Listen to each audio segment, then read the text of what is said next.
Morning, everyone. Thanks for being with us. We're going to let a few people in from the waiting room and we'll get started in a couple of minutes.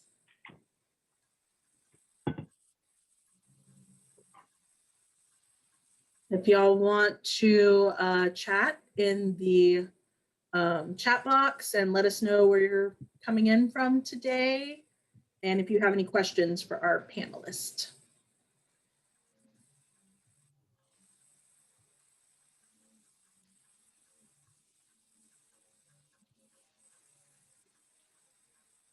Looks like we have 26 participants. Up 27. That's great.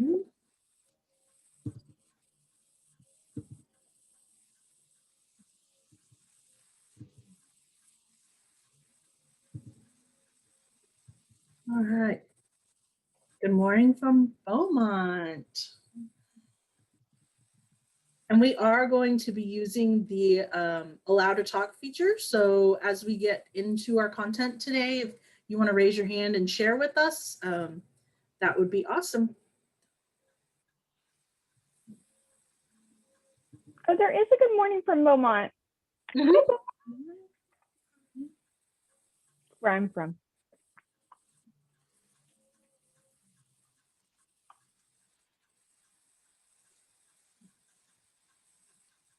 All right, we have Amy from Wichita, Kansas joining us today. That's pretty awesome.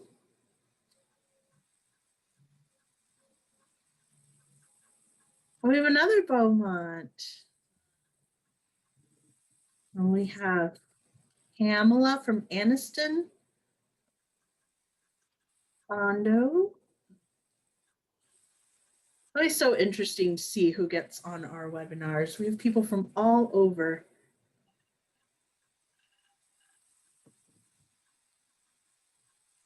Give people just a few more minutes. April is such a busy month, so.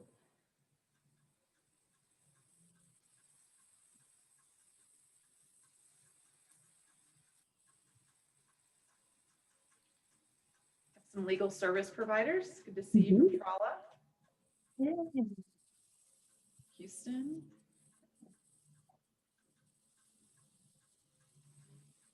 All right, so while we wait for a few more people to join, we just wanted to remind y'all April is Sexual Assault Awareness Month, in case you don't know, and you're not as busy as everybody else.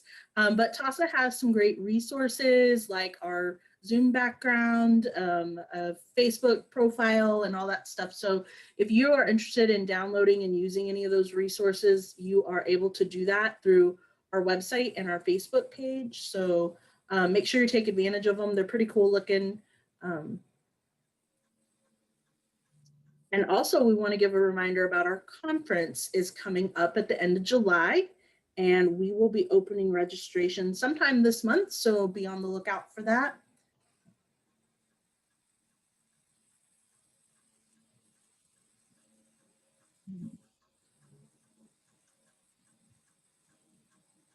So I think we're going to go ahead and get started. Thank you again, everyone, for being here. This is a part 2 webinar, Seeking Excellence in Service Provision for Trafficking Survivors. So we have Laramie and Kara from TAASA on the line today. And then we also have Kristen Murray all the way from Lubbock. So as a Texas Tech alumni, I like to work with people in Lubbock. It's always fun. And we are looking forward to today's content. So I'm going to go ahead and turn this over to them.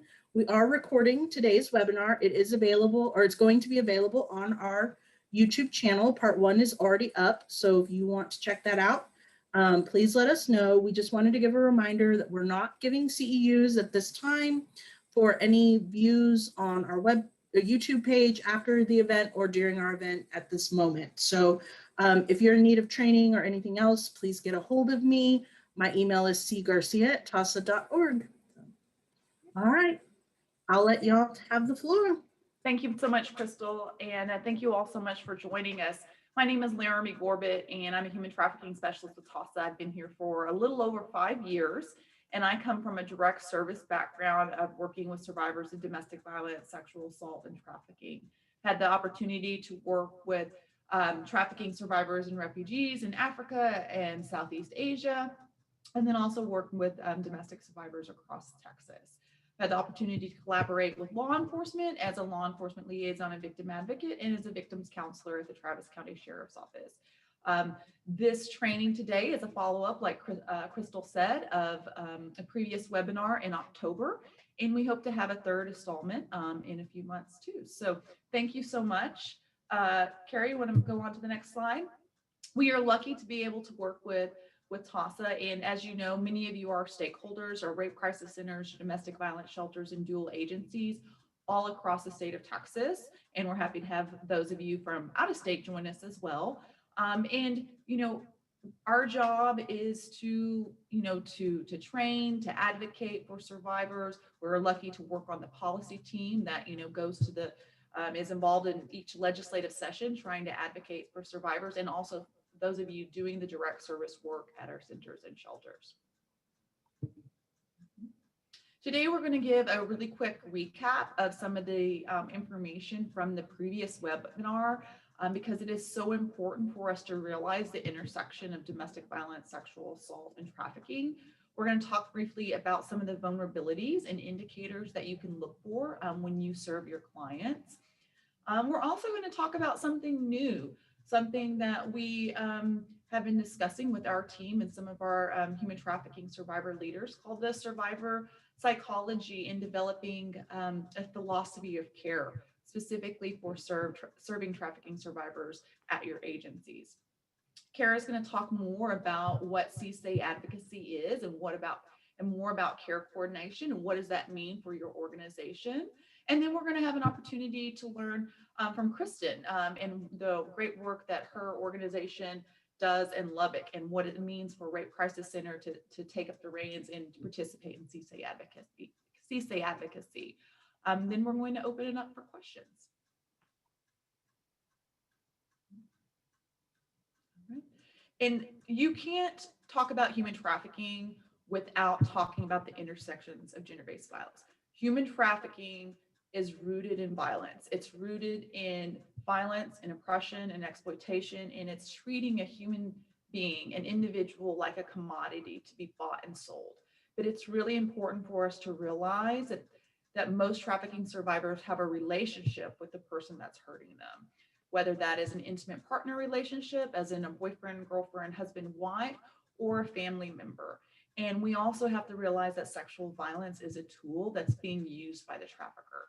So we have to really understand the roots of gender-based violence, and we have to understand the intersections if we're going to do justice for the survivors that we serve.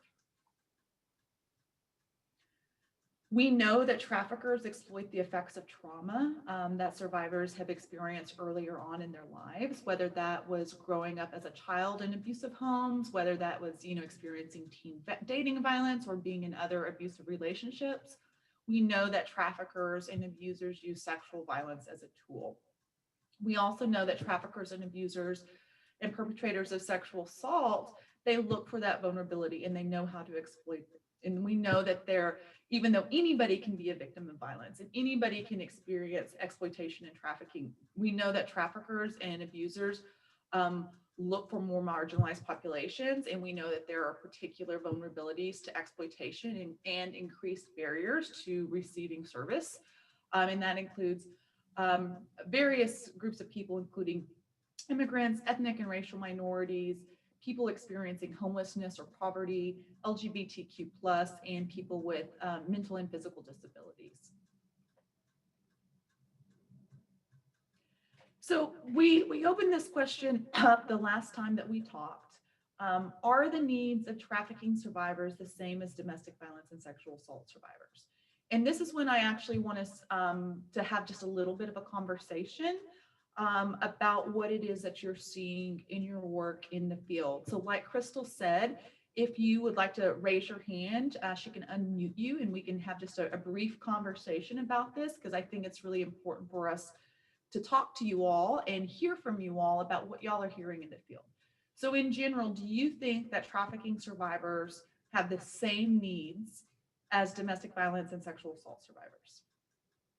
Just feel free to click the little raise your hand icon, and then we'll have a brief conversation about that.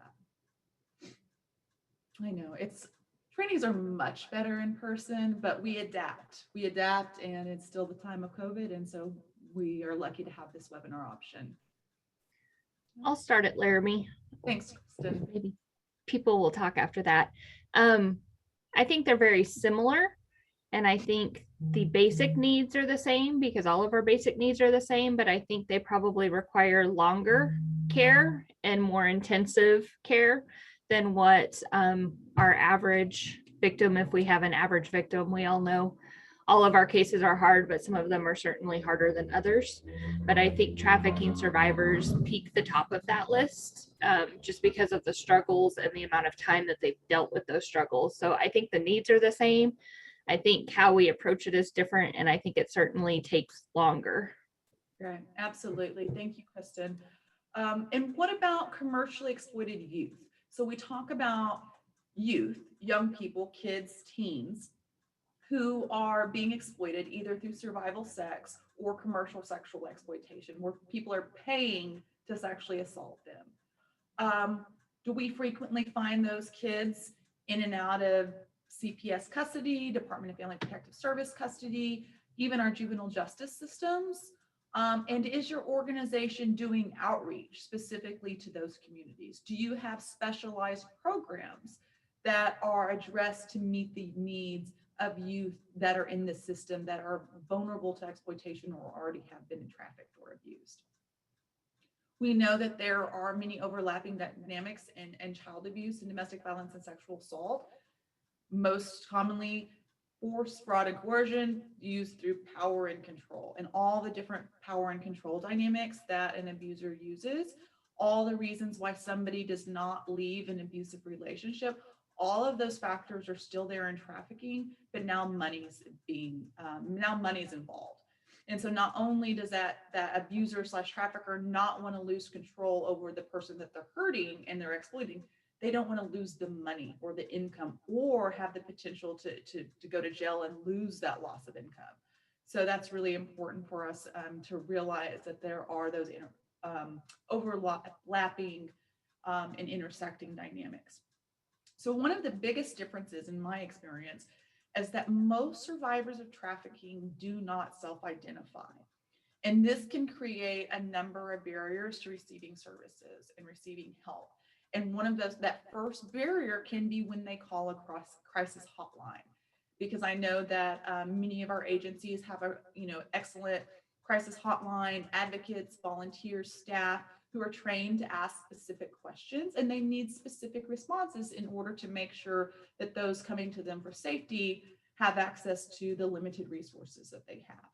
And so usually they're going to need to say, yes, I experienced this kind of violence and exploitation. This is why I'm in danger, and this is why I need these services. Most trafficking survivors, for a multitude of reasons, do not do that. And so that can be a number one barrier just to receiving services through our centers. And then also the extra stigma. The extra stigma, we know that there's still stigma attached to being a sexual assault survivor and a domestic violence survivor, but there is even more stigma associated with trafficking because there's that sexual exploitation component. There is the exchange of sex for money, or the exchange of being able to sexually assault somebody for money. And so that is another layer of shame and guilt, and another barrier to accepting services. So we'll talk about how to minimize and reduce some of those barriers later along. And so that's why it's really important for us to realize the vulnerabilities. I'm not going to go into too much detail because we've talked about this in greater length in the previous webinar, but this is just a good graphic to kind of explain the different vulnerabilities, including LGBTQIA populations. And one of the reasons why I bring that population up specifically is because of the increased vulnerability, the increased likelihood they'd experience violence, and the increased likelihood that to go into shelter as a LGBT youth. And they may be trying to access services at a faith-based shelter.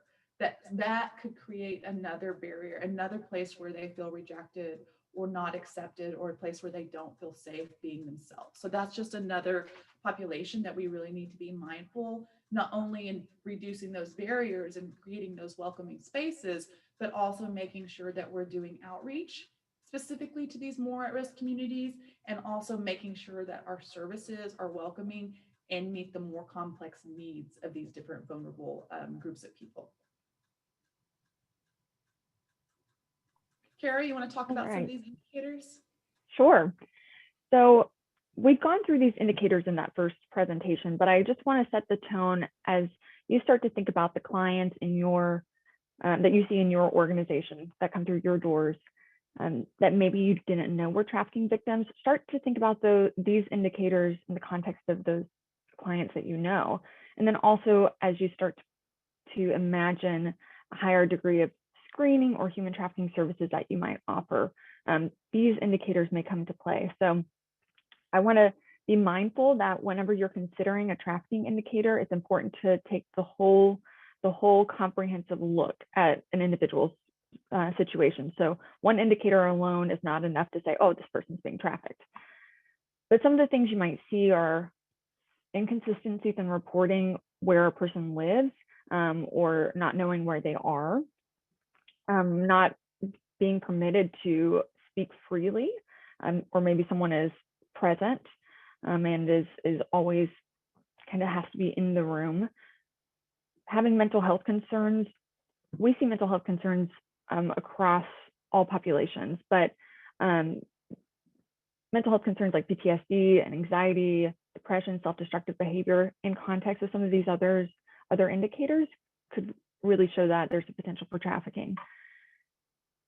Signs of abuse, whether it's physical or sexual abuse, neglect and maltreatment, maybe being undernourished because they do not have access to food regularly, having reproductive health challenges and having like frequent visits to the doctor or to a hospital, multiple touches with the health system, including multiple STDs, STIs, showing little or no eye contact whenever they're spoken to, when a person is spoken to, not being free to come and go, living where they work, which could be, I mean, maybe you see someone living at the back of a restaurant where they work. That would be a big red flag to me.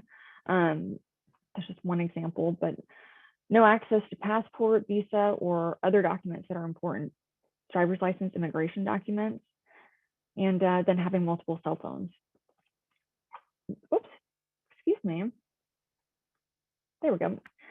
This last one I like to list because it does exist, having signs of branding or tattoos on a person's body. That is a way that traffickers will show identity over their victims. I personally haven't seen this in my cases, but it does happen. So just keep in mind, I know it's really interesting that this is a method that's used to claim trafficking victims and to humiliate trafficking victims, but just because you don't see a tattoo on someone doesn't mean they weren't trafficked. Okay, so how can you identify it? You see the red flags, you've got some suspicions. If you're working with youth, then we encourage you to use the Commercial Sexual Exploitation Identification Tool, or the See It. And we talked about this in the last training too, but just as a reminder, it's online, it's evidence-based, it is de-identified information, so you protect your clients. And a final score will tell you what the level of concern is. So you see a client, they come in for intake, you learn about them, you talk with them, you maybe observe them and see some indicators, and then you can go to a computer screen, take 5 minutes, and then get a result.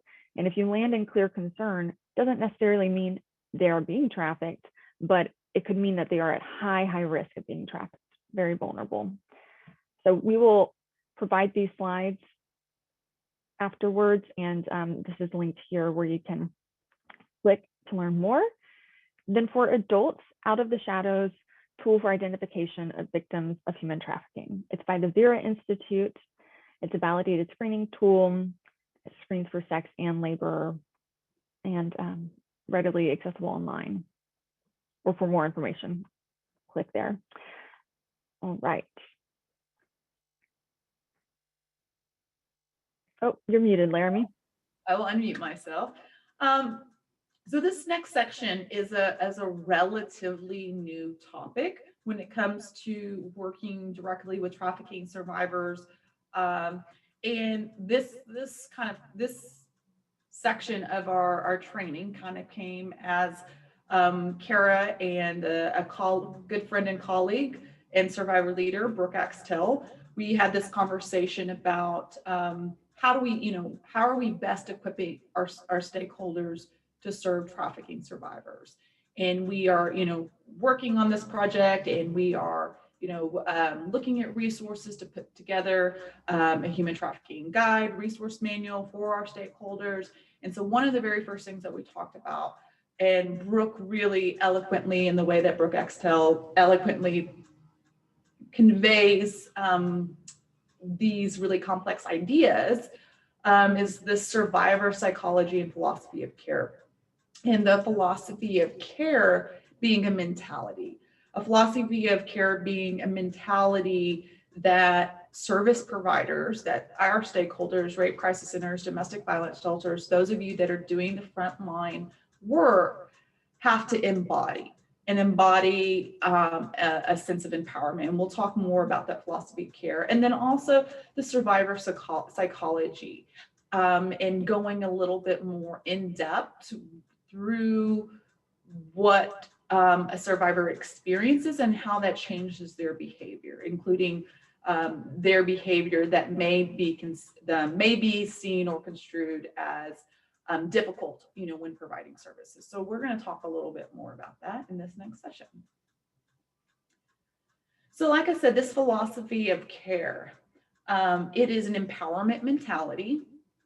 Meaning it's similar to, in the School of Social Work, they talk about a strength-based model. Many of you work in organizations where you are trying to come from a strength-based model when working with clients.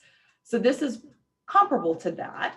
And it's comparable in the fact that it's wanting to, come from a strength base, but also supporting resilience. Like, we know how resilient survivors of all gender-based violence, but especially trafficking, are, because if they are not resilient, they would not have made it this far. So really highlighting their strength and resiliency, acknowledging the impact of psychological coercion.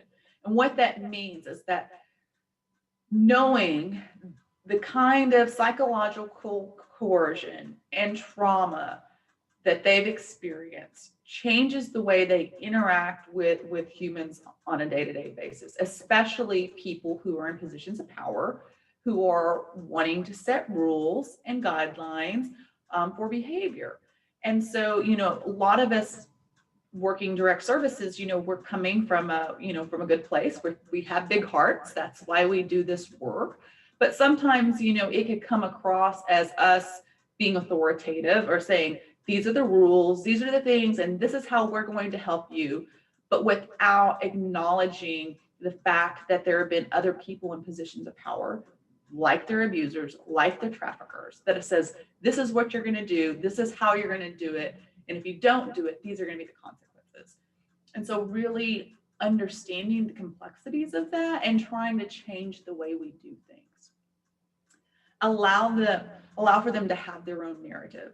And Brooke gave a really good example of this when she was working with young trafficking survivors, teenage girls, and who were talking about, their experiences. And one teenage girl said, I wasn't trafficked. I wanted to do that. I wanted to sell sex because I wanted the money for drugs. I wanted the money for clothes, and this is a 13, 14-year-old girl. And so knowing that children can't legally consent to sex, therefore they cannot legally consent to being sexually assaulted for money, it wouldn't have been appropriate to tell her that, because that is what she had to tell herself in her mind just to survive, and to also to have some kind of agency and autonomy. So instead of saying, no, you were trafficked, what you're telling me isn't true, you were trafficked because you are a child. She said, okay, well, what would happen if you didn't do that? What would happen if you didn't bring in enough money for your pimp or for your daddy? Like, what would happen to you? Okay, well, and so just being able to listen to that survivor and allow her to tell her own story. So even though we know that children cannot consent to sex and therefore a child can never choose to be trafficked, we know that, but allowing that survivor to have that narrative, but also framing the question and the interaction in a way that lets them look at things from a different perspective and say, oh, okay, well, maybe I didn't have as much choice, because if I didn't do this, I would be beaten. If I didn't do this, I would be raped. And so, but it's not taking their story away from them. And so that's really important. So whether we're talking about youth or adults, we're coming from a good perspective. No, you didn't want that. You didn't deserve that. Of course, of course that we know that that's true. And of course we want to convey empathy, but sometimes by doing that, we can take away their story or take away their narrative. And I know that's kind of a complex idea and kind of a complex philosophy, but I think it's one that maybe is worth exploring. Mm-hmm. So we can definitely talk more about that. And I think that this is also where we really need to give credit to our survivor leaders that are leading the movement in the anti-trafficking sphere, to be able to look to them to really be able to talk about these difficult and dynamic issues that impact our survivors every day. And so foster sense of identity outside of the exploitation. And so even well-meaning advocates can say, oh, well, you're a survivor, you're a survivor, you're a survivor. Well, yes, they're survivors, but they also may be an artist, or they also may be a mother, or they may be somebody who really loves being outside and with animals, or maybe there's somebody who is deeply devoted to their family. And so allowing for them to have a sense of identity outside of their exploitation, outside of the violence, but also out of just the label of being a survivor, and really listening to that individual to hear who they are. And that's the difficult thing, for those of you that have worked with survivors for a long time, whether that is domestic violence or trafficking, we know that abusers take away an individual's identity. We know that that's one of the very first things that they do is break down their individuality, break down their autonomy, take away who they are as individuals. And so that's why it's really, really important for those of us working with survivors to listen to who they are or who they want to be, and help foster those opportunities for growth and exploration, whether that is just finding the things that they like to do as a creative outlet, helping them grow to be the kind of person they want to be, but really acknowledging their complex self, rather than just labeling them as survivors. We've moved out of the victim mentality. We don't just call them victims anymore. We call them survivors, but they're more than just surviving their exploitation.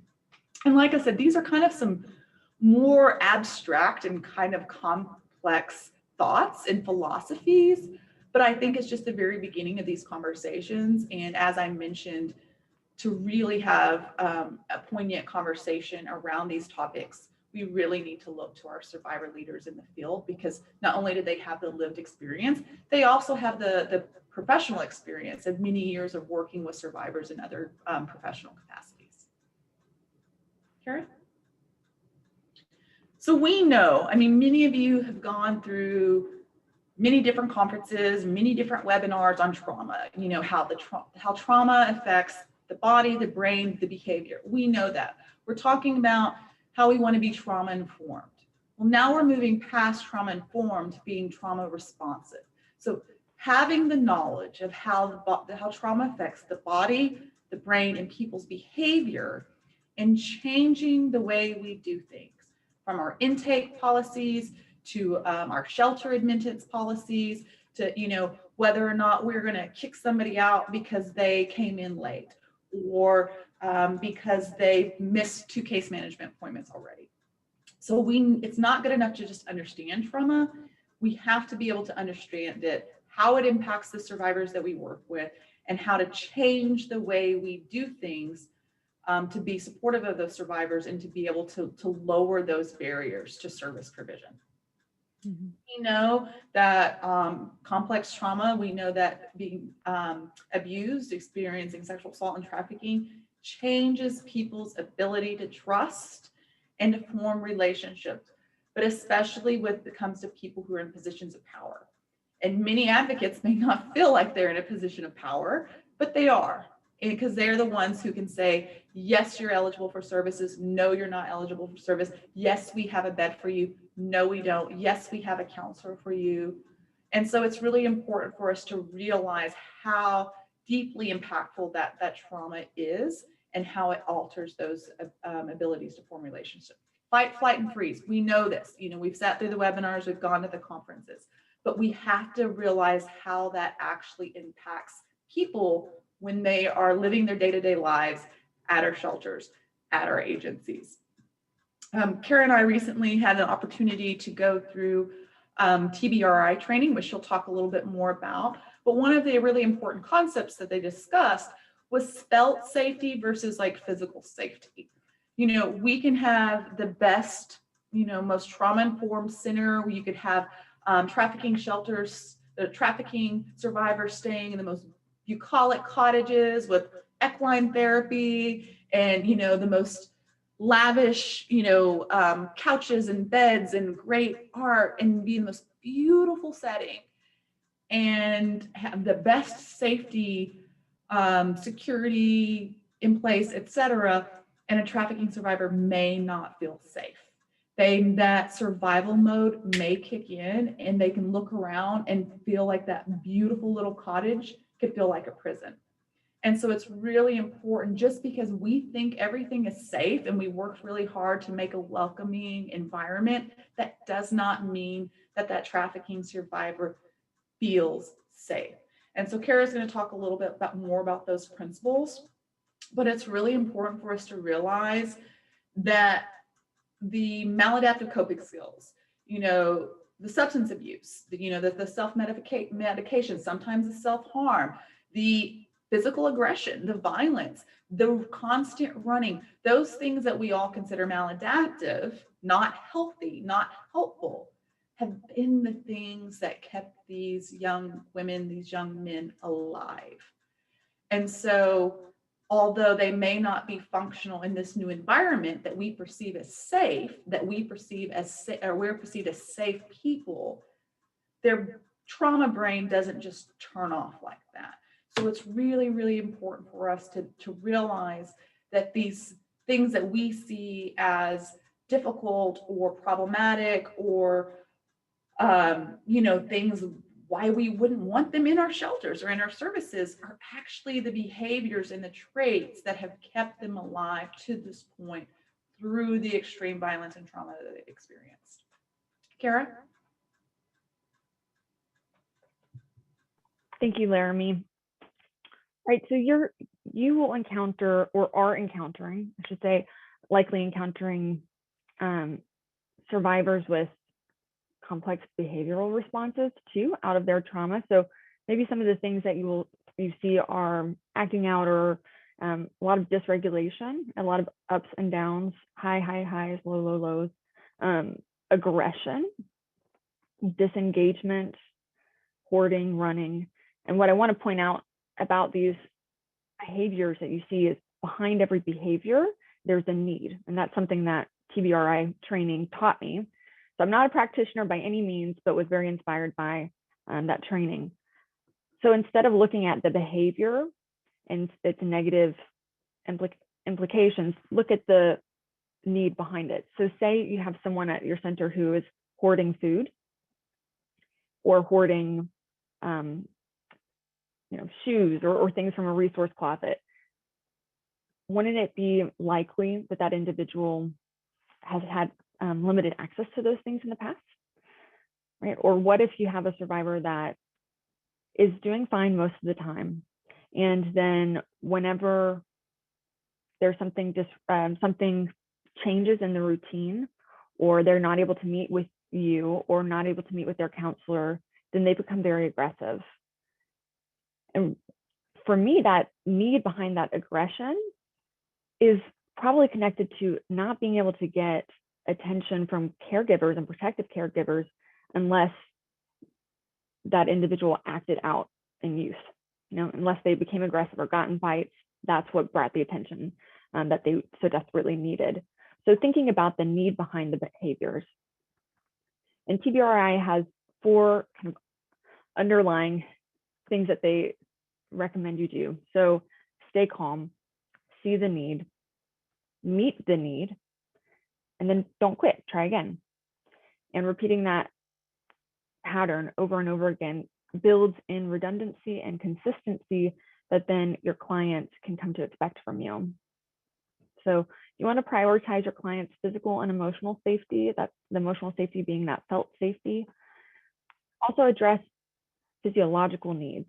So access to water and food, TBRI recommends having access to water and food every 2 hours. And imagine if you're a trafficking survivor and your trafficker, and you're trafficked out of a hotel, and your trafficker would tell you when you could and couldn't go down to McDonald's or down to the store to get some food. And sometimes that would be days before you got that permission, or you had to meet a certain quota before you were allowed to go eat, or you're just drinking water kind of from the tap because you didn't have access to other hydration. So think about those things. And then whenever you provide those regularly every 2 hours, or they're just sitting out and available, suddenly the survivor, it starts to break down some walls. Like, oh, maybe I am safe here. Maybe this is different. I'm getting my physical needs met, my physiological needs met. Sleep is really important. Sleep deprivation is common in trafficking scenarios. And we need that sleep, and our clients need that sleep to be able to move forward in their recovery.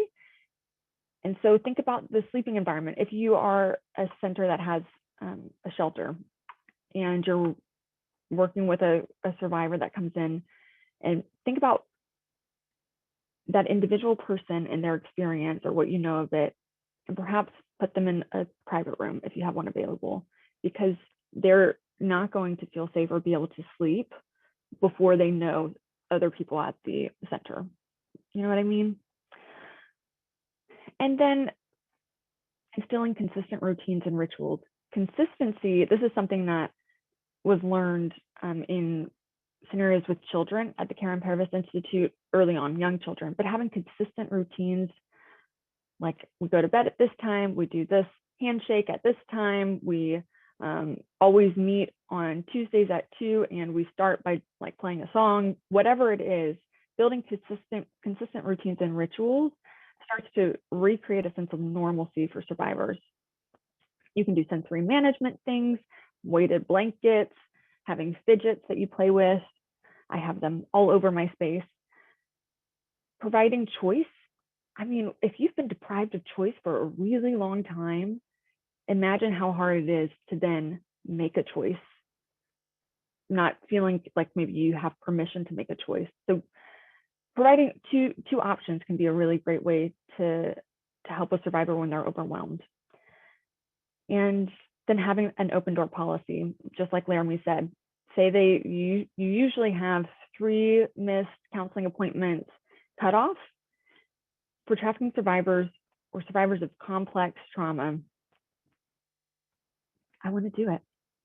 I want to do it because what that survivor is trying to do is prove to themselves that you will be just like everyone else and you will eventually give up on them.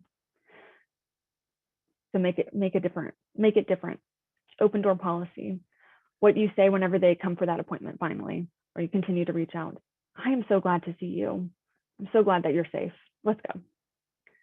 Instead of saying, why did you miss all of these appointments? Do you understand that that's not respectful to my time? None of that. I'm so glad to see you. And then you move forward. And these 2 top quotes are quotes that I scribbled down in a TBRI training. And they offer the alternative of having do-overs. If a youth or a client is really snappy or really disrespectful or upset or coming with a request and is rude about it, you can say, can you try that again, but with respect? Or just, can you try that again? Or let's try that again. Let's do a redo. You know, and then the 2 choices idea. So a lot of what we've talked about was inspired from TBRI training that Laramie and I went to. If you are not already familiar with it, then I'm just going to review again for those in the room that this is the first time that they are hearing about it in this training. So it's trust-based relational intervention. It's out of the Karen Parvis Institute for Child Development. That's in the Dallas area. The training is, or there are many types of training, but it's all about kind of a modality of working with victims of trauma. So their core principles are connection, empowering, and correcting. So you build connection, and then you empower that client, and then you provide some correction, gentle correction. So connection would look like, instead of thinking about a client as seeking attention, oh, they're seeking connection, some sort of emotional connection that they haven't had. So providing that. And then empowering them to make choices, empowering them to develop a sense of identity outside of their trauma. And then as they deal with their trauma and have dysregulation and disruptive behaviors, gentle correction, and the opportunity to try again. Then they have pillars of trauma-wise care, and those are felt safety, connection, and self-regulation. Right. Motivational interviewing. This training I don't have as much information about, as I have not been through it, but it is a modality of how you engage with your clients. It's a thought process. So Laramie, can you expound on motivational interviewing a little bit more? Yeah, and I personally have not gone through it, but I know from hearing lots of people with their feet on the ground that it's extremely helpful. And, you know, many of you, if you find out more about motivational interviewing, like, oh, I was already doing that and I didn't know that that's what it was called. And these are kind of basic social worker or advocacy skills, but it's kind of changing the way you interact with survivors. And it allows them to be the expert in their own lives. So you're the expert, you know what's best for you. My job as an advocate is to provide you with information about the resources or information about the systems. This is what happens when you file a police report. Could be what happens if you have to have a sexual assault forensic exam. These are the things. So you as an advocate, you already have these skills. Your job is to have the information and provide it in a kind and compassionate way and allow them to be the expert in their own lives and choose what's best. So motivational interviewing, it's probably a lot of what you're already doing, but it's a specific mentality about the way you interact with them. And so, yeah, we can provide you with more information about that, or we could probably just Google it, but know that there's also a lot of opportunities out there for these kinds of trainings. Mm-hmm. And those top two, TBRI and motivational interviewing, those are trainings that are offered through the Office of the Governor. They fill it pretty quickly, but if you are interested, please let Laramie and I know, and as we learn at them, we will pass that information to you. Okay. And even if you are not going to, these trainings are helpful for your RCC, regardless of what level of engagement you have in the governor's model for advocacy, which we're about to discuss. So they're open to all RCCs. EMDR it's called EMDR, but it's eye movement desensitization and reprocessing. It's a psychotherapy treatment that's designed to alleviate the stress from traumatic memories. So rather than a cognitive behavioral approach, which addresses kind of your behaviors and gives you skills for managing those, EMDR goes straight to the root of the trauma and you reprocess that trauma. We've learned over the course of the last several years that EMDR has been very helpful for trafficking survivors, very helpful. All right, then somatic experiencing. Laramie, do you want to talk about this? This is just another modality that we have heard directly from survivors and those that are working with survivors of complex trauma that can be very helpful either in lieu of or in addition to cognitive behavioral therapy, and somatic. So it's about like what your body actually feels, because we know that trauma survivors store a lot of that trauma and hurt and pain inside their body, where they actually have like physical manifestations of the trauma, whether that is chronic fatigue syndrome, chronic stomach aches, backaches, headaches. And so somatic experiencing kind of retrains the body to kind of release that trauma, and also kind of takes like a more holistic approach, like, you know, not just what's happening in your brain, but how that trauma has impacted all of your body. All right. So for this next section, I want us to take a deeper dive into what was discussed last webinar about CSA advocacy and care coordination, and put the full picture together and what that means for you. So please feel free to ask questions or hold your questions till the end, but there's a bit of content here. So first, I just want to go over these acronyms. I'm sure we are all driven crazy by acronyms all the time, but the most important ones that you may not be as familiar with that I'm going to reference today is care coordination. And you'll see a slide where the position of care coordinator is marked as CC. And then there are care coordination teams. So those are CCTs. And then the commercially sexually exploited youth, CSA, or we refer to youth that have been exploited as commercially sexually exploited youth, CSA. Then there are CSA advocates. And that's what we will move into next. So just to recap from last time, what is CSA advocacy? Well, it's specialized advocacy for CSA survivors under 22 years of age. What do these advocates do? They provide individualized 24/7 crisis response and ongoing trust-based advocacy to CSA for months to years. So this is a very long, invested form of advocacy. These advocates are on call.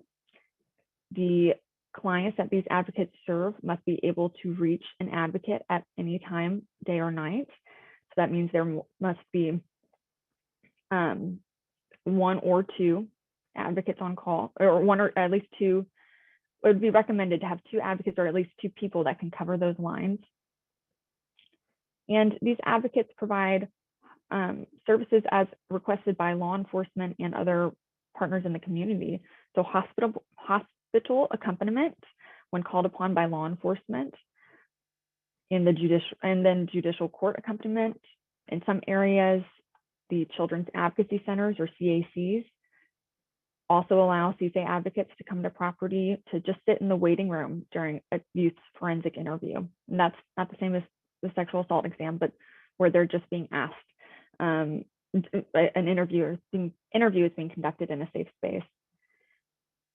And then they also provide this ongoing emotional support, and as appropriate, provide support to a survivor's non-offending caregiver.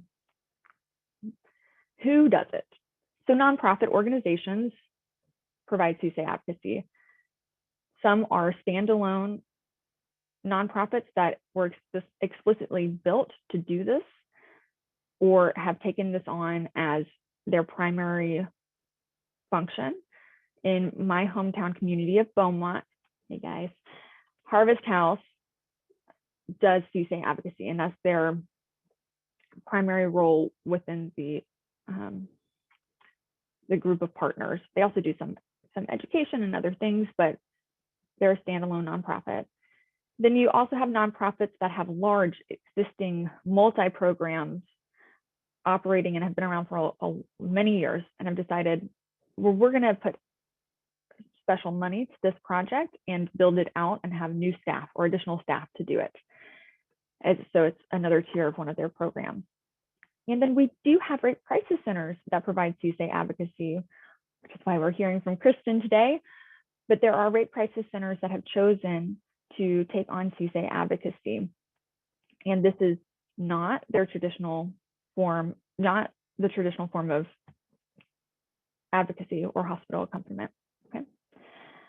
And then how is it different from other forms of advocacy? This is, like I said, the long-term relationship, but where we have many other advocates in that a survivor encounters in the system, this CSA advocacy optimizes those conditional case management structures, right? So a DFPS caseworker will only be present in a youth's life throughout the duration of the case, and then it closes. Or a CASA may only be involved for a short period of time. The law enforcement advocate, if the case is closed or after it goes to trial, then they're no longer serving the youth. But the survivor has continued needs in their restoration journey beyond those time spans. So the CSA advocate stays engaged throughout all of it and after, up until 22. So then we talked about care coordination. What is care coordination? Well, if you think about your local multidisciplinary team, your local MDT that's housed and facilitated by the Children's Advocacy Center, that is a very similar structure to what care coordination has grown to be. So in a traditional MDT structure, you've got the CAC, the District Attorney's Office, law enforcement, the FPS or child welfare, and the sexual assault nurse examiner, or FNE, forensic nurse examiner. I recognize that this little graphic may not represent your community. Each area is different. So maybe your CASA is on your MDT, or maybe the Rape Crisis Center is a member of the MDT. That's not the case everywhere. But all members of the MDT are voted on and agreed upon. And there's a structure, a memorandum of understanding that comes through the Texas Family Code, right? So that's what determines this group of individuals. Now, if you want to take that and think about expanding it, so now we have a care coordination team, and you add in additional players because survivors of trafficking have many needs and many intersections in the system. So you might add the care coordinator here, CC. And I put this circle separate from the Children's Advocacy Center, just so that you understand that that's a position, but the care coordinator typically works for the Children's Advocacy Center. Juvenile justice may start coming to the table, and the CSA advocate agency. So not a traditional member of the multidisciplinary team, but critical in the successful healing and work of these healing of a survivor and work of these cases. I mean, if the survivor is not in a good space, then the district attorney's office and law enforcement, they're going to have a hard time. The FPS is going to have, maybe won't have as much insight into the youth's wishes or safety. The CSA advocate can provide a lot of context to these partners because of their relationship with the survivor without betraying it. It's a balance. So whereas the traditional MDT is designed to build strong and collaborative cases, the care coordination team provides this multidisciplinary coordination of service planning for child sex trafficking victims specifically. All right, hope that makes sense and clears up a few things, but please feel free to ask questions and we can chat about it towards the end. I will say care coordination looks different in every community. And if you have heard care coordination is happening near you or are interested in helping start the care coordination development process, we will connect you to your regional administrator from the governor's office, and they are tasked with doing that work of developing these care coordination teams. Okay, so let's talk about where you're positioned and what you might want to do. Does CSA advocacy exist in your service area? If it does, then the things that you can do are build a relationship with that CSA advocate agency.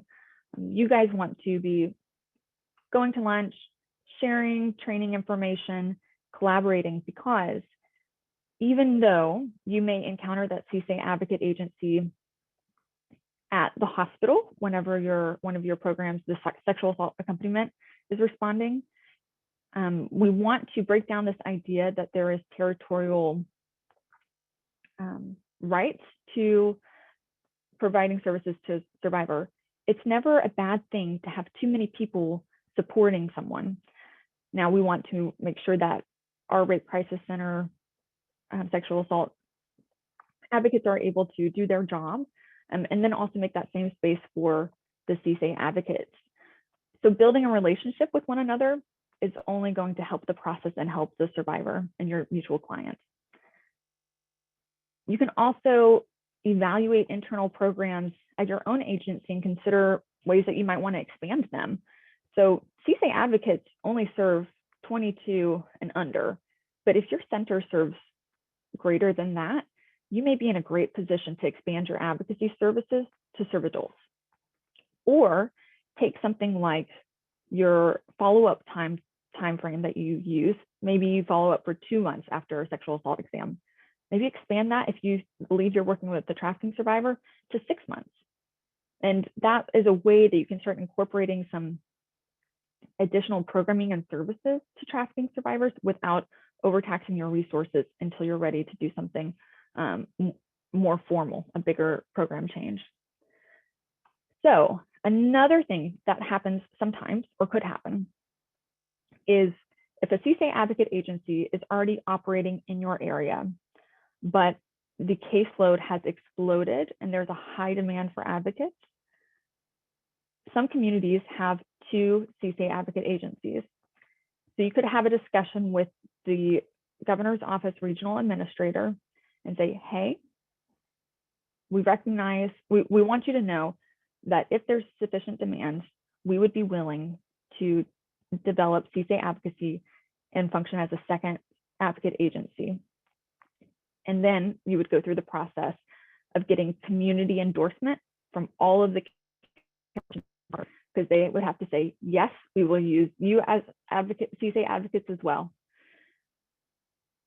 All right, and then if CSA advocacy does not exist in your service area, then your organization can evaluate whether it has the capacity and desire to create a CSA program. And if it does, then we'll connect you with the regional administrators and you can begin the groundwork, which we covered a few of the checklist items in the last presentation, but Laramie and I can work with you directly to provide technical assistance to help you check off the list of things that you need to do on that journey.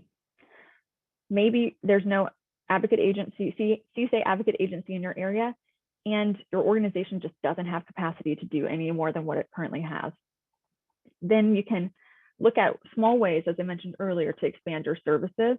You can do things that are free and helpful and will benefit survivors too, like taking advantage of trainings as we send them to you. Laramie and I can also provide a human trafficking training to your staff, kind of at a 101, intermediate, higher level. So there are things that you can do. You can implement, if this applies across the board, but you can implement the See It screening tool or another screening tool like the Vera Institute screening tool.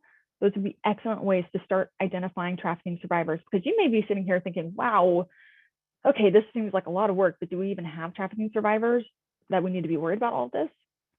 Start a screening tool and you'll find out. And I would be willing to bet you do. Oops. Excuse me. I'm just tapping. Okay, I wanted to show you this map. All of the little red dots are where CSA advocacy already exists. They're covered by agencies. All of the green areas are dual domestic violence sexual assault agencies. The little seafoam color, green seafoam color, those are RCCs, and blue is served by both. And that gray, scary gray area is where no services exist. So just keep in mind, you can look for your county and see if CSA advocacy already exists. I'll also send out a list of current CSA advocate agencies whenever we send you the slides, so you can cross-reference. All right, now we are privileged to have Kristen Murray with us from Voice of Hope in Lubbock, and she is the executive director there, has also been operating a CSA advocacy program and has a lot of insights and lessons, and maybe can just talk about the structure of what they do. So please take this opportunity to listen to her and then ask questions. This is the space to do it. Kara, I think you may be frozen. Oh no. Oh, I heard her. Oh, good. Technology Kristen, you wanna has go ahead has such fun projects. Can everybody hear me okay? Good deal. Well, thank you so much for having me. Feel free to ask questions, any of those things. So we are the Rape Crisis Center for Lubbock and the surrounding areas. We have actually been the CSA advocate for this area for going on probably 5 or 6 years. So we're one of probably the first CSA agencies in the state that started the process in West Texas. I know a large majority of the CSA organizations specifically work with trafficking survivors and maybe tend not to be the Rape Crisis Center. But we took this on pretty early on, and it's worked really well for our organization. And I think it's done a great job of making sure that in Lubbock, we don't really have agencies that are duplicating services. So we're all using our funding for what we were set out to do with our missions. So we were already serving sexual assault survivors. We all know sex trafficking survivors are also sexual assault survivors because they go hand in hand. Certainly not all sexual assault survivors are victims of sex trafficking, but all sex trafficking victims are victims of sexual assault. So bringing it into our services made sense for our organization. We have, like all of the rape crisis centers, I'm sure, we already have the 24-hour hotline. So we didn't have to recreate the wheel to have a 24-hour on-call system. We were already providing law enforcement accompaniment. We're already providing hospital accompaniment. So none of those things changed. We do have one full-time staff member who is our CSA advocate. And then we have another advocate that does CSA work part-time. But our 24-hour hotline is for anybody to call, and our staff and volunteers are trained that we have on-call advocates that work for our organization, and they are our first response, because 9 times out of 10, the person on the other end of that phone does not know if who we're going out to meet is sexual assault, if it's sex trafficking, really sometimes even for sure what their age is. And so those advocates respond to that crisis response call, and they assess the situation, and then they start providing the services, and they refer it to the appropriate advocates for follow-up. Our CSA advocate is going into the juvenile justice system and meeting with the juveniles that are in our system already that have scored a clear concern when they're being processed into the system. And so we have a great relationship with the parole officers and with juvenile justice. And so they are referring quite a few of their clients to us for services, because even when they don't make an outcry, sorry, my screen went dead.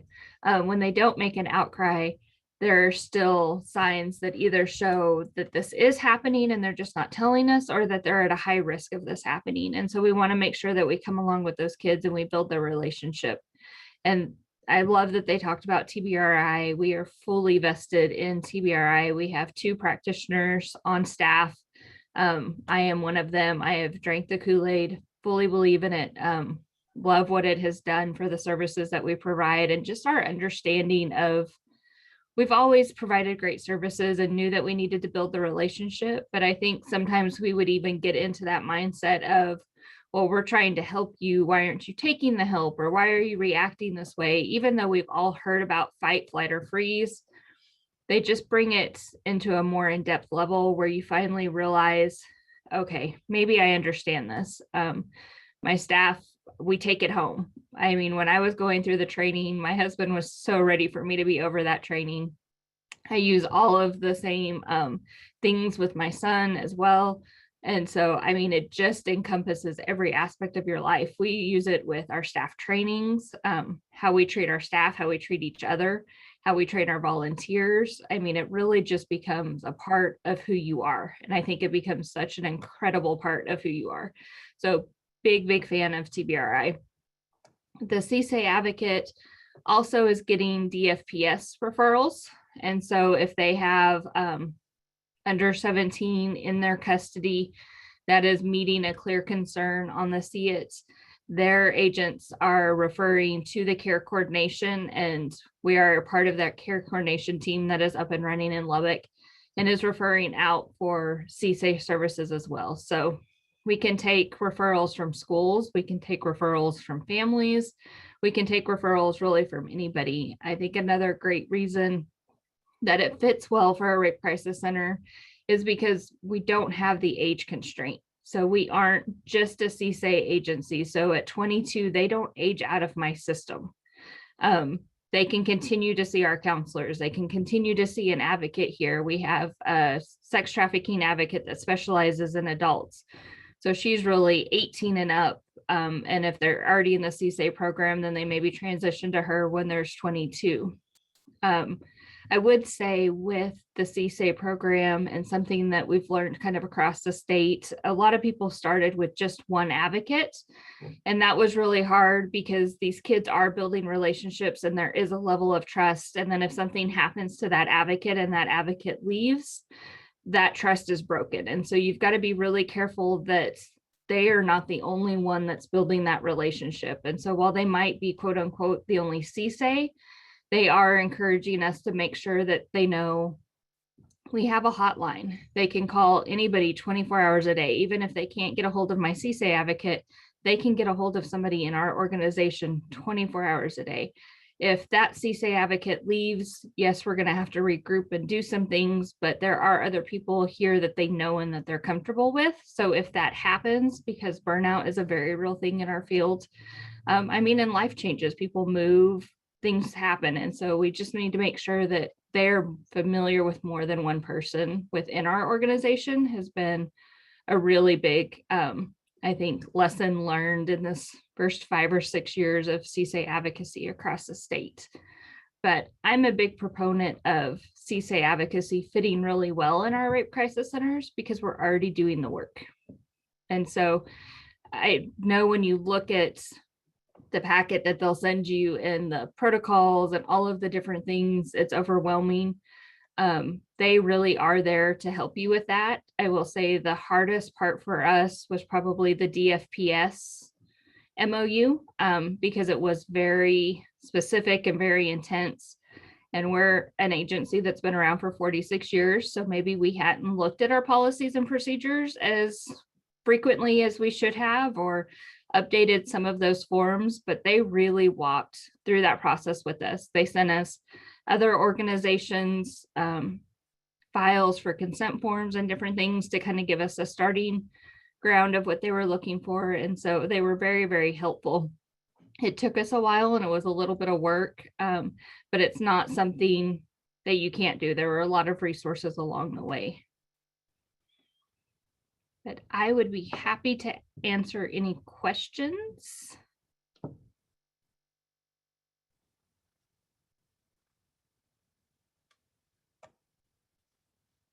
Yeah, just feel free if you have a question specifically for Kristen. Maybe you're in a similar situation at your rape crisis center or dual agency. Just put your little hand up in the box, and Crystal can unmute you, and we can have a conversation. And I'll start us off. What is your caseload like for clients, CSA advocate clients? It fluctuates pretty significantly. Currently, our biggest referral source really has been juvenile justice. But so January 1st, we've always served Lubbock and the surrounding 11 communities, but we've actually stepped into the Midland-Odessa region as their CSA advocate to provide this service while the rape crisis centers there and the children's advocacy centers kind of look at how they want to bring it into the community. So right now we're serving 22 West Texas counties. And so we right now, I believe, have 3 that we're working with in the Midland-Odessa area. We have another 3 or 4 in Lubbock County juvenile justice. And I think we have probably another 5 in DFPS custody that are active cases. So it is really a very fluid situation. The other thing that rape crisis centers tend to ask questions about are confidentiality. So as a rape crisis center, we're very familiar with over the age of 18. If they don't want to talk about it, they don't want to report it, they don't want to do these things, they are not forced to. Under the age of 18 is a very different situation. And so we do make sure that our clients know that we are mandatory reporters for all of the things that we are involved in. And so we do have one client right now who has run away. She has been in touch with our CSA advocate. We know that she is safe. She has not told us where she is because she knows when she does, we have to report it. But we still have that relationship. They still reach out. You still have that opportunity that when they're ready to come back, hopefully they call one of us if they need something. They know that we're here and they can still call us. But I know confidentiality really changes a lot with that magic age number. And I know that is a concern for a lot of rape crisis centers. Definitely. And so you said most of your referrals come from juvenile justice.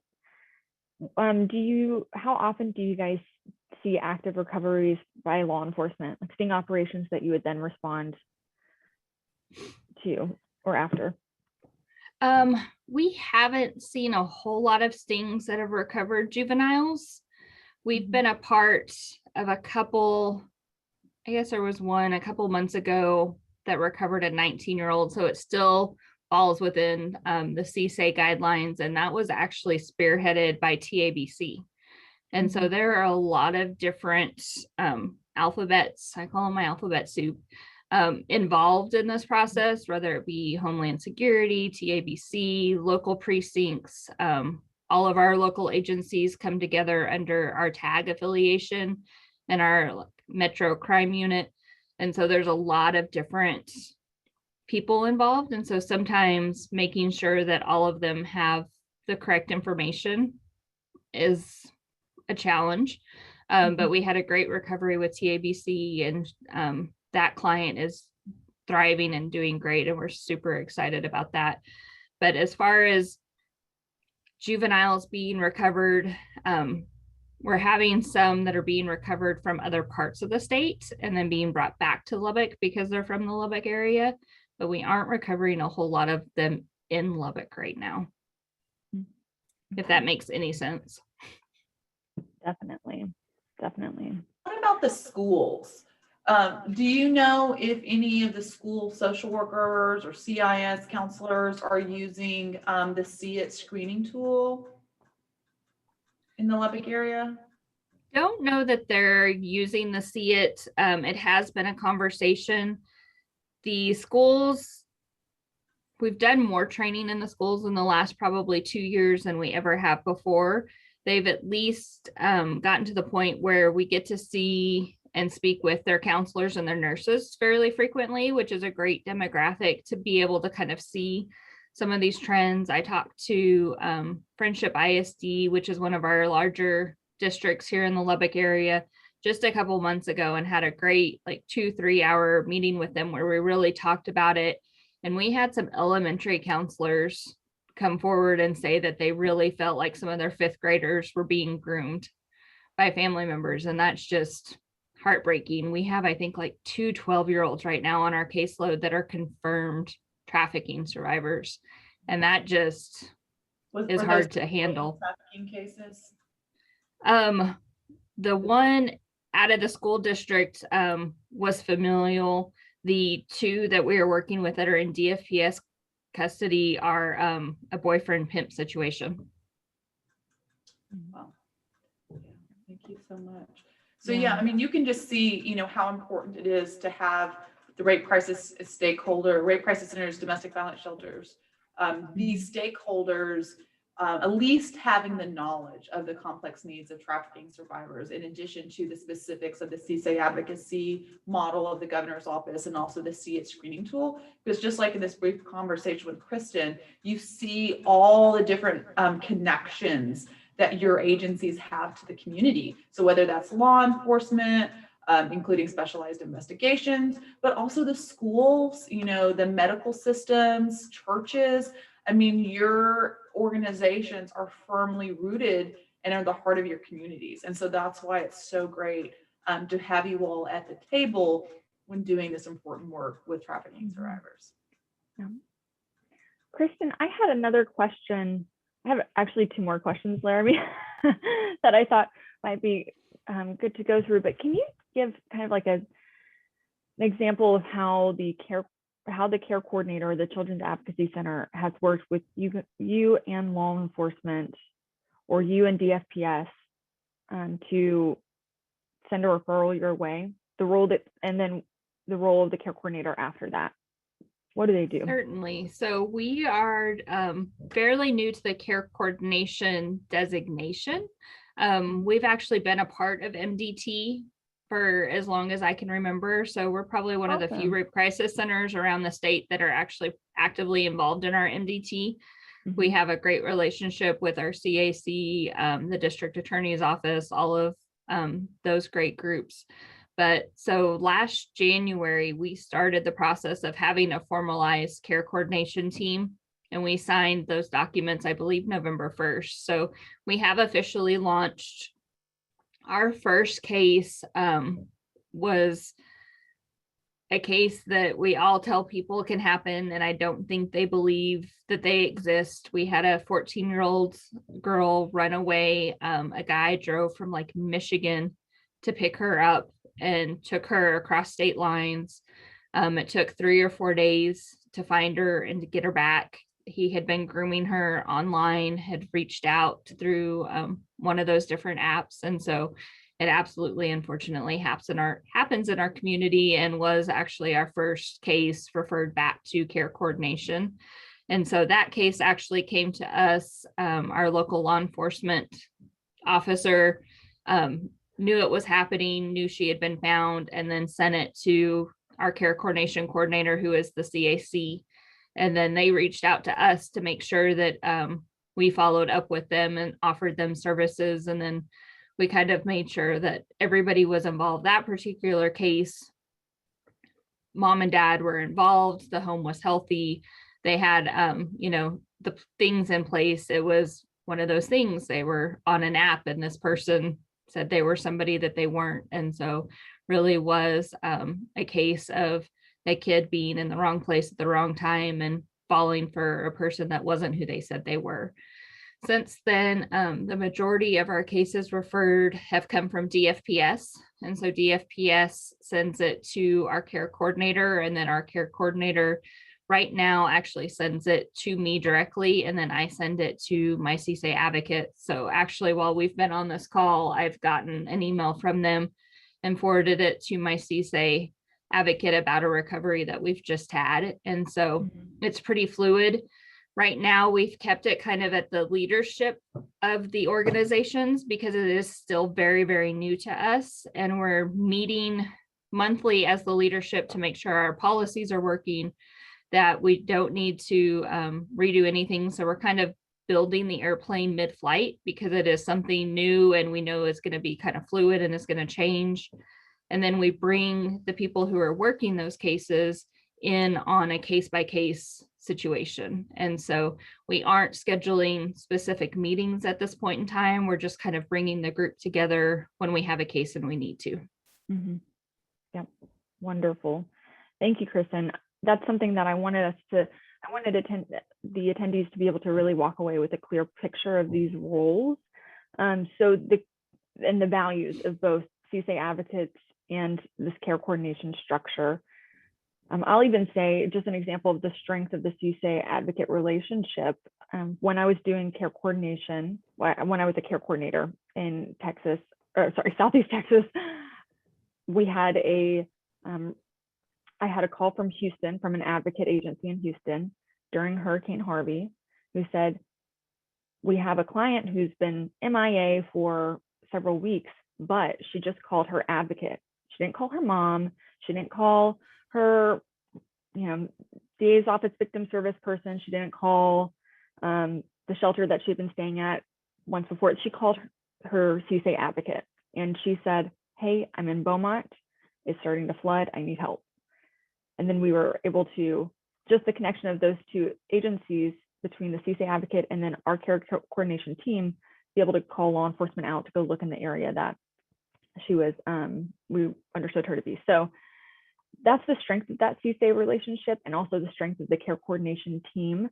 The care coordinator is there and positioned to connect the partners as they develop service planning for a survivor and also work through the criminal justice process. And then your CSA advocate is literally advocating for the needs of the survivor, right? Everybody in the room who's been doing this work for a long time, maybe DA's office and Children's Advocacy Center, we're checking some boxes. You know, we've got them forensic interview, we've got the them set up in counseling, we've got the case has gone to grand jury, law enforcement's got all their notes done. They've got those priorities, and the advocate has the opportunity to say, hey, so I know justice is the most important thing to you guys, but what's most important to this child right now is making money. So can we get some like workforce Texas at the table? Can we find them a job? Because if they can't meet the need or the desire that is most important to them, they're going to run again. So, or they may run anyways, but being mindful of what the survivor really wants and needs too. That's Absolutely. my soapbox. And I think that is so important. And sometimes some of those agencies will even ask the survivor what they need and what they want, and then it just gets disregarded, and that's never a good day. And so that is our opportunity to, go back to the care coordination team with the partners that we have a relationship with, and very carefully say, hey, in this conversation, you asked them what they wanted and then it was disregarded. And so we're all trying to build that healthy relationship. I will also add, one of the things that we kind of struggled with in the beginning was, how do we communicate with the CSA clients? Because they are in a generation that technology, they're always there. How do we build boundaries so I'm not burning out my CSA advocates when they're just, texting at 2 a.m. for random things, not an emergency situation. And so we've tried really hard to make sure that, so our advocates have Google numbers that come to their cell phones that they can put like times that they're available, times that they're not.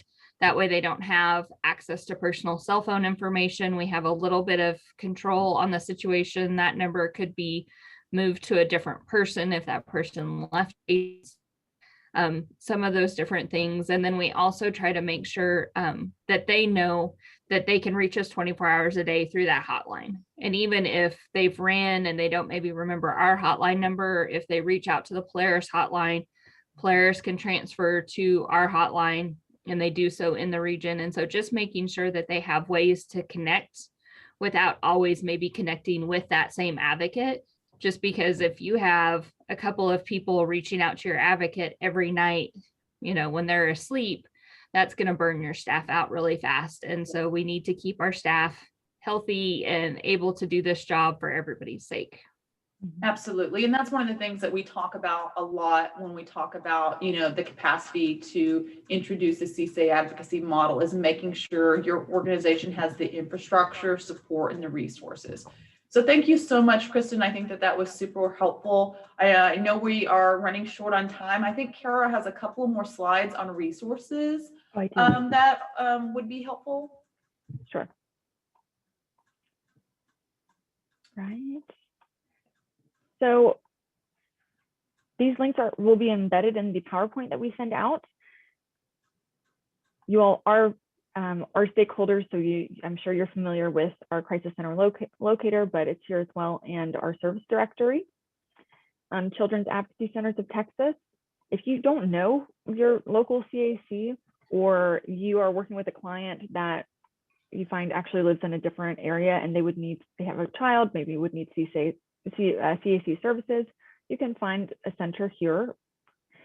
And then CSA advocacy, there is more information at this link. It goes to the governor's office website about the CSA advocacy, so you can read through their resources there.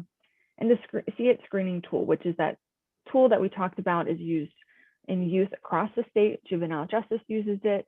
Some areas of DFPS is using it. Our CSA advocates use it. Care coordinators use it.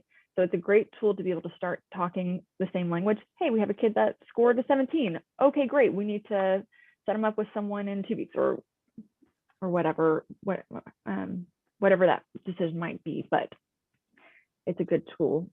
And then a very long list of resources that I will let you guys go through on your own time, but the governor's office, attorney general's office is linked here, federal resources, Lone Star legal aids, because there are legal needs of survivors, and several different assessment tools. The two that we've talked about most today are just the See It and the Vera Institute tool, but here are a couple of other assessments. And Presidium is an organization that is overseeing minimum standards for CSA advocates. And you will learn more about that if you make a move towards becoming a CSA advocate agency. Or if you have concerns about a CSA advocate agency in your area because you've never worked with them before or you don't know them, we also can provide information about what standards CSA advocates have had to meet. And that includes the Presidium standards and the governor's office standards. So it's very thorough work. Hotline information, and then also the contact information for each of the regional administrators for the governor's office. Here they are, bright and shiny in this photo. Love them dearly. And that's it. I think I saw a question come up. I believe this question is about licensing hours for these trainings. Is that correct? And we do not offer training hours in this training. Mary, do you see that? I didn't see that one. The last one I saw was specifically asking if you would receive a copy of this PowerPoint that includes the resources, and yes, yes, you will. And also, please feel free to reach out to us. Please reach out to Kristen if you have specific questions about the great work that they're doing in Lubbock and the surrounding areas. Don't hesitate to reach out to Kara and I if you would like more comprehensive human trafficking training for your organization, or if we have specific questions about CSA advocacy or the See It screening tool or some of the other trainings that we've mentioned. If you have general training questions about sexual assault in general, Crystal is a great resource and works with some really great trainers on the regional support team now? Yes. Regional support team. And so we, many of us are based in Austin. I know Crystal's in San Angelo, Kara's outside of Beaumont. We have, staff in Houston and El Paso and the Dallas area. So please don't hesitate to contact us, and keep in mind about our TAASA conference. It will be virtual again this year, and any other activities for Sexual Assault Awareness Month. We may have, I think that's about it, but please don't hesitate to contact us. Crystal, anything else you want to say? No, everybody, thank you for coming. Like Laramie said, we are working to open registration for TAASA conference at the end of the month. So keep an eye on TAASAconference.org. And this webinar was recorded, so keep watching our YouTube channel for the upload. Oh, we have one last question. What is the best short form resource for the screening tool? Sorry, can you repeat that? The best short form resource for the screening tool? Like the shortest resource about the screening tool? That's what I'm understanding it to be. In the PowerPoint, there's a link on this last page, or actually on the page, well, stay with me, on our slide about, here we go. On our slide about the See It, right here, you can click this link and it will take you to a 2-page description about the See It and how to get trained and started in it. You can also email us. Because we also have some other documents like, CSA advocacy, what it is, and about 2 pages, a CS screening tool. We also have developed a tip sheet for advocates that we coordinated and collaborated with Texas Council on Family Violence that has some really good information for our advocacy agencies, specifically on human trafficking. Yeah. Thank you all so much and appreciate the great work that you do for survivors every day. Yeah. Thank you again, Kristen. Thank you. Thanks, Our Crystal. next training will be April 23rd. So if you haven't registered for that, please go ahead and do so. Thank you all. Thanks. Y'all have a good one.